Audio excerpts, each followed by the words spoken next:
ఏంటది? కింద పడి నీకు నడుం పట్టేసింది, కాక్టైల్ కొట్టి నాకు తల పట్టేసింది. అల్లుడు గారిని చిల్లర కొట్టమను, నాకు జిన్ను, నీకు నావల్ జిన్ను తెస్తా. చీప్ లిక్కర్ కంపెనీకి నిన్ను ఎండి చేసినా నీ కడుపు నిండదు. స్లిప్ అయిపోయిన విస్కీ ముత్తలాగా అంత మాట అనేసి వెంటలుడు. అల్లుడు గారు అంత మాట నాకు మామగానే స్పృహలో ఉండడం వేస్ట్. అర్జెంట్ గా చిల్లర కొట్టమను, వెళ్ళి తాగి స్పృహ తప్పి పడిపోతాను. ఒక్కటి పీకానంటే నేను పెగ్గాను ఫుల్. డార్లింగ్, డాడీ బతికి చెడ్డవాడు, అందుకే మొహమాటం లేకుండా డబ్బులు అడుగుతున్నాడు. డబ్బులు ఇచ్చేసి. ఇదిగో థ్యాంక్స్ అల్లుడు. వెల్కమ్. డార్లింగ్, నా నడుం పట్టేసింది, మసాజ్ చేయవా? ఇదిగో ఫస్ట్ లో మా డార్లింగ్ నడుము పట్టేసింది, ఆయిల్ తీసుకురా, మసాజ్ చేయాలి. ఏంటా లుక్ సెంటర్ లో స్టాచ్యూలా? వెళ్ళు, చెప్పింది చేస్తేనే కోటి. తెస్తానండి. ఏంటమ్మా ఎతుకుతున్నావు? నూనె సీసానా? ఇదిగోనమ్మా ఇక్కడ ఉంది. థ్యాంక్స్. తీసుకెళ్ళు. నీ గట్టగా నడుము పట్టుకునే యోగ్యత లేదు. అల్లుండన్నా సుఖపండి అన్నట్టు అల్లుడు చెప్పినట్టు ఇంకో 10 రోజులు పనిచేసావనుకో, నీ ₹1 కోటి వస్తాయి. దాంతో ఏం చేద్దాం అనుకుంటున్నా? ఓరి పిచ్చి నా తండ్రి, కార్లు కొనుక్కుంటాను, ఇంకా బంగ్లాలు కొనుక్కుంటాను, ఇంకా చీరలు నగలు కొనుక్కుంటాను, ఇంకా ఇంకా పిచ్చి కూతురా. అల్లుడు గారు ఇచ్చిన ₹1 కోటితో నువ్వు ఏమైనా కొనగలవేమో గాని అతనితో ఏమే చెయ్యి అని ఆప్యాయతగా పిలిపించుకోగలవా? ఆ డబ్బుతో ఒక బిడ్డకి జన్మనిచ్చి అమ్మా అని పిలిపించుకోగలవా? చూడు తల్లి, డబ్బును నమ్ముకుంటే నీ మొగుడు గుండెల్లో స్థానాన్ని కోల్పోతావు. ఆర్టీసీ బస్ బ్రేక్ వేసినట్టు ఏడుపేంట్రా? మీ బాబు ఎక్కడ చచ్చాడు? నా పెళ్ళాన్ని సంపాదించే వరకు నేను సచ్చిన సావనని చెప్పాను కదా. పిల్లల్ని అనాథలు చేసి అడిగిపోయావు అనాథాశ్రమానికా? యమానాశ్రయం లాంటి నీ ఇల్లు ఉండగా నాకు అనాథాశ్రమం ఎందుకు? నా పిల్లల్ని అనాథలు చేయకూడదని వెళ్ళాను. ఎక్కడికి? 1 నిమిట్. రిజిస్ట్రార్ రాఘవేంద్రరావు గారు, రిజిస్ట్రార్ రాఘవేంద్రరావు గారు.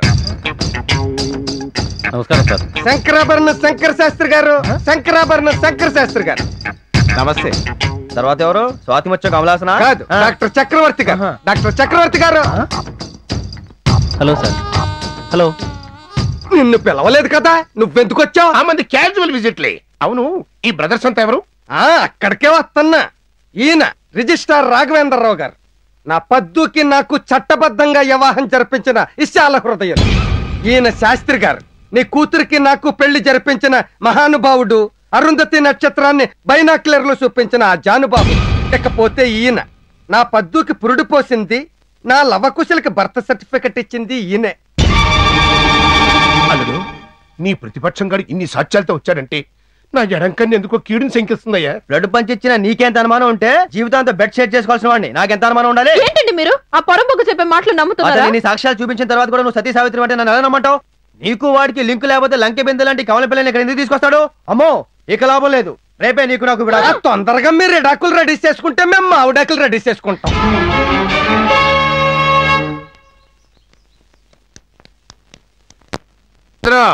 పొద్దున కొబ్బరి బొండం బిగుతున్నావు. హెల్త్ ప్రాబ్లమా? తమరి లిప్పు లప్పంతో మోస్తారా? హెల్త్ కాపాడుకునే చీప్ పనులు నేను చేయను. కార్తీక మాసం కదా, పట్టపగలు మందు కొడితే ముత్తైదులు ఫీల్ అవుతారని కొబ్బరి బొండంలో జిన్నేసి ముత్యాల ముగ్గు టైపులో కలరిచ్చా. ఏంటి, కొబ్బరి బొండంలో జిన్ను కలుపు తాగుతున్నావా? ఎస్, నేను ఎప్పుడు అంతే. విఐపి మీటింగ్ లో ఉన్నప్పుడు జిన్నేసి లిమ్కా కలరిస్తా, రమ్ములో తాజ్మహల్ టీ కలిపి డికాక్షన్ కలరిస్తా. అంతెందుకు, చిన్నప్పుడు అనాస అరకులో యానం సరిగేసుకు తాగా తెలుసా? ఎంత టాలెంట్! నువ్వు కూడా చిన్న కొట్టుకేస్తావా? గుండెకాయ బండరా ఎలా అవుద్ది? నువ్వు వీడికి అల్లుడైనందుకు నేను చాలా సిగ్గుపడుతున్నాను. దేనికంటే కొబ్బరి బొండం తాగడం తెలదంట, డికాక్షన్ తాగడం అంతకంటే తెలదంట. ఏ చెట్ల మధ్య తాడి చెట్లాగా ఎదిగాడు, కళ్ళు కూడా ముట్టుకోలేదంట. ఇదే వల్ల నువ్వు నోరు మూస్తావా? మరి కాసులు ఇస్తావా? ఇది నువ్వు ఉంచుకో. Hi darling. అదేంటి డార్లింగ్, చీకటి పడేంత వరకు రానని ఇంత తొందరగా వచ్చేసా? నిన్ను విడిచిపెట్టి ఉండలేక. డార్లింగ్, రోజు ఇంట్లో ఉండాలంటే బోర్ కొడుతుంది. అయితే సరదాగా సినిమాకి వెళ్దాం. ఏ సినిమా డార్లింగ్? ఇంట్లో ఇల్లాలు, వంటింట్లో ప్రియురాలు.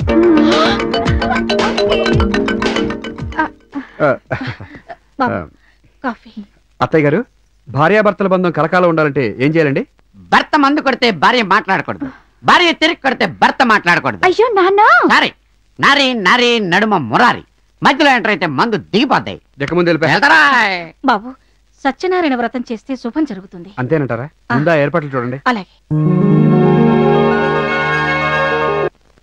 అశ్విని అశ్విని అశ్విని శిరోజాల సంరక్షిణి దివి నుండి భువికి దిగి వచ్చిన అమృత వర్షిణి. అమ్మాయి ఇదిగోనే బిగ్గు 3000 అయింది. 3000 కర్మ కోటేశ్వరరావు. ఆ ₹1,00,000 నా చేతికి రాగానే నువ్వు అడిగిన డబ్బు పారేస్తా. ఏంటి పాడేసేది? ఆ ₹1,00,000 కోసమే నీ మొగుడు నీతో ఎన్నో రూపాయలు ఎత్తిస్తున్నాడు. వెనకడగా ఇష్టమూర్తి కూడా ఇన్ని రూపాయలు ఎత్తున్నాడు. తెల్ల చీర కట్టుకున్నదెవరి కోసమో మల్లెపూలు. చేతిలో బ్యాగ్ పట్టుకుని హుషారుగా పాట పాడుకుంటూ వస్తున్నావు ఏంటది? ఈ సతి కోసం ఈ పతి తెచ్చిన బహుమతి. అబ్బా నీ బహుమతులతో మా మతులు పోగొడుతున్నావయ్యా. మొదటిసారేమో బొక్కలు చేర్చి ముష్టెత్తిచ్చావు, రెండోసారి పసుపు చీర కట్టించి నిప్పులు తొక్కిచ్చావు, ఇక మూడోసారి ఏమి ఇస్తావో ఏమి ఎత్తిస్తావో ఏం తొక్కిస్తావు. నువ్వు ఉండుకోట. ఏంటది? చీర. చీర? కంచిపట్టి చీర, కలాంజలి చీర? తళతళలాడే సూపర్ చీర, తెల్ల చీర. ఇవ్వండి, కట్టుకొచ్చేస్తాను. ఆగు. ఆ తెల్ల చీరకి తాజ్మహల్ కున్నంత చరిత్ర ఉంది. అది విన్నా కూడా కట్టుకోవాలనిపిస్తే అప్పుడు కట్టుకో. లలిత, ఆడది జీవితంలో 3 సార్లు తెల్ల చీర కట్టుకుంటుంది. మొదటిసారి పెళ్లిలో 3 ముళ్ళు వేయించుకునేటప్పుడు, రెండవసారి తొలి రాత్రి జీవిత భాగస్వామి అయ్యేటప్పుడు, మూడోసారి భర్త చచ్చిపోయాక బొట్టు తీసేటప్పుడు.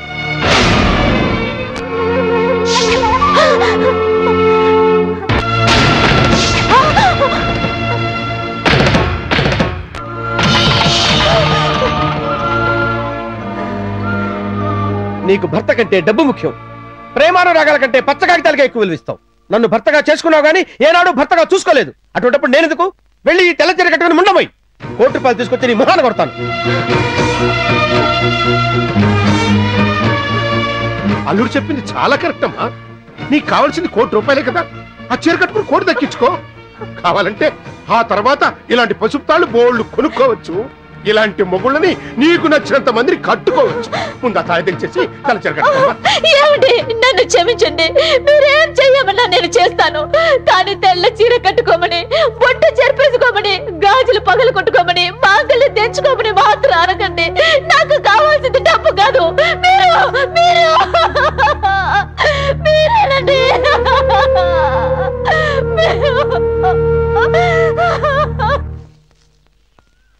ఏంట్రా ఉన్నట్టుండి గుమ్మానికి మామిడి మండలు కడుతున్నావు? మీ ఆవిడికి మండలు నేనెందుకు కడతాను? మా లవకుశల బారసాలకి లేత మామిడాకులు కట్టుకుంటున్నాను. ఆహా, నువ్వే ఒక బహుదూరపు బాటసారి, నీ లవకుశులకు ఒక బారసాల.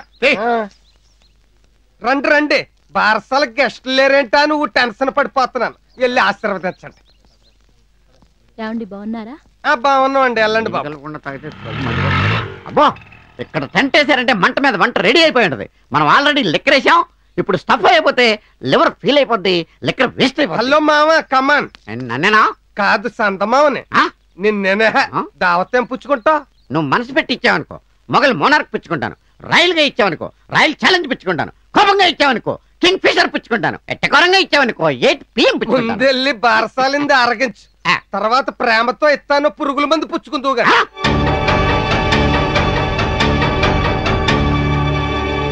అల్లుడు ఏం కొట్టాడయ్యా? అబ్బా, మ్యాచ్ మంచి ఇంట్రెస్టింగ్ కూడా టీవీ కట్టేసావేంటి? అక్కడ కావిడి బద్దగాడు బారసాలు చేస్తుంటే మీరు ఇక్కడ తీరిక థమ్స్అప్ తాతో చిప్స్ తింటూ టీవీ చూస్తున్నారా? ముందు వాడిని బయటికి వెళ్ళగొట్టండి. ఎక్కడికి వెళ్ళగొట్టమంటావే? ఆ కావిడగాడు మాటలు నేను నమ్మపోయినా వీళ్ళు పెళ్లి వేద మంత్రాలు నేనే చదివాను, అరుంధతి నేనే చూపించాను, నా పంతుల మాట అబద్ధమా? మీ ఇద్దరి పేర్లు నేనే రిజిస్టర్ చేసి అండర్లైన్ చేశానని పేపర్ పెట్టి పలుకొట్టి చెప్పిన రిజిస్టర్ మాట అబద్ధమా? మీ ఇద్దరికి పుట్టిన 2 పిల్లలు నా హాస్పిటల్లో ఊపిరి పోస్తున్నారని డాక్టర్ చెప్పిన మాటలు అబద్ధమా? కల్లోకి పరాయి మగోడు వచ్చాడని తన్ని తరిమేసే ఈ రోజుల్లో వాటిని రుజువులు చూపేక నేను ఎలా నమ్మంటావు? ఏంటి మీరు మాట్లాడేది? నిజం, జరిగిందేదో జరిగిపోయింది. ₹1,00,000 కోసం ఆ పిల్లలు అనాథలు చేయకు. అవసరం నాకు తగులుతుంది. కొంత లేట్ అయినా కరెక్ట్ మొక్క చెప్పేవరా తమ్ముడు. పద్దుర్రా, రావుకాలం రాకముందే బారసాలు మొదలెట్టేస్తాం. నువ్వు ఇక్కడికి ఎందుకు వచ్చావో నాకు ఇప్పుడు తెలిసింది. నీకు నాకు ఏ సంబంధం లేకపోయినా అక్రమ సంబంధం ఎందుకు అంటగట్టావో ఇప్పుడు అర్థమైంది. ఏమర్థమైంది? నాకు ₹1,00,000 వస్తుందని తెలుసుకొని దాన్ని కాజేయడం కోసం మొగుడన్న వంకతో వచ్చిన గరానా దొంగ నువ్వు. ఆ ₹1,00,000 నీ మాన పడేస్తా. దయచేసి నన్ను వదిలేసే. సుఖంగా కాపురం చేసుకుంటా నేను నీకిస్తుంటే నువ్వేంటి హోటల్లో బేరంగా టిప్ ఇచ్చిన ఈజీగా వాడికి ఇస్తానంటున్నావు? నీకేనా మర్చిపోయిందా? నిజంగానే వీడిన మతిపోగొట్టాడండి. డబ్బు కోసం కట్టుకున్న మొగుని వదులుకోమంటారా? నాకు ఏ డబ్బు వద్దు, నాకు మీరు కావాలి, మీతో జీవితం కావాలి. నన్ను నమ్మండి, లేకపోతే నాకు ఆత్మహత్య. సిస్టర్, ఏంటి సిస్టర్ అలా చూస్తున్నావు? సిస్టర్ అని సడన్ ట్విస్ట్ ఇచ్చానంట ఆయన. ఇది నిజంగా నా మనసులోంచి వచ్చిన మాట. నీలో ఈ మార్పు కోసమే నేను, నీ భర్త, మీ నాన్నగారు కలిసి ఈ నాటకం ఆడి. అవును పద్దు, వాడు నా ఫ్రెండ్. మేము చెరో సెంటర్లో లేహాలు అమ్ముకుంటుంటాం. నా బెల్లానికి డబ్బు పిచ్చి పట్టింది. ఆ పిచ్చి తగ్గడానికి లేహం ఏదైనా ఇరా అంటే ఇదిగో వాడే డైరెక్ట్గా ఎంటర్ అయిపోయాడు. ఇదిగో మరి నాటకం అన్నా కొంచెం ఓవర్ అవ్వక తప్పదు. నువ్వు మనసులో ఎట్టుకోక నన్ను మన్నించేయ.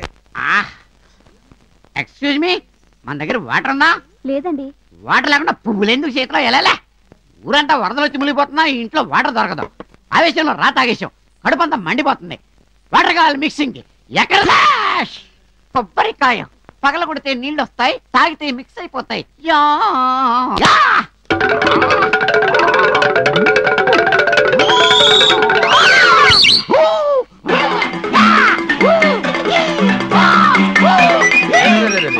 ఏంటి బ్రదరు అట్ట కొట్టుకుంటున్నావు? తిన్నది అడగలేదా? తాగింది దిగలేదా? తాగింది ఎక్కలేదు, మిక్స్ అవుతుందని మిక్సీలా తిరుగుతున్నాను. అరగంట గ్రైండర్ లో పడుకో, ఏకంగా మిక్స్ అయిపోతావు. ఏ అసలు తాగడం కోసం పుట్టినట్టున్నావు. మీరు చేస్తే తప్పలేదుగా, నేను చేస్తే తప్ప? మేమేం తప్పు చేసాం? ఏ మీరు చెరుకు రసం, ద్రాక్ష రసం ఫ్రెష్ గా తాగుతారు, నేను ఒక నెల రోజులు కుళ్ళబెట్టుకు తాగుతాను. హెల్త్ కోసం మీరు ఫ్రెష్ గా తాగుతారు, కిక్కు కోసం నేను లేట్ గా తాగుతాను. నీ నోట్లో నోరు పెట్టం కట్టి డ్రైనేజ్ లో కారు పెట్టం బెటర్ రా నాయన. అయ్యా పూజకి టైం అయింది, భార్యాభర్తలు రమ్మనండి.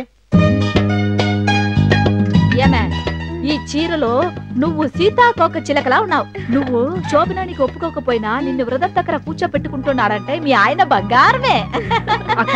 పెళ్ళయ్యాక శోభన ముందు వ్రతం చేసుకుంటే చాలా మంచిదంటారు. నువ్వు చాలా అదృష్టవంతురాలు. పూజకి టైం అయినట్టుంది. పూజారి మంత్రాలు చదువుతున్నాడు. పదండి పదండి పద.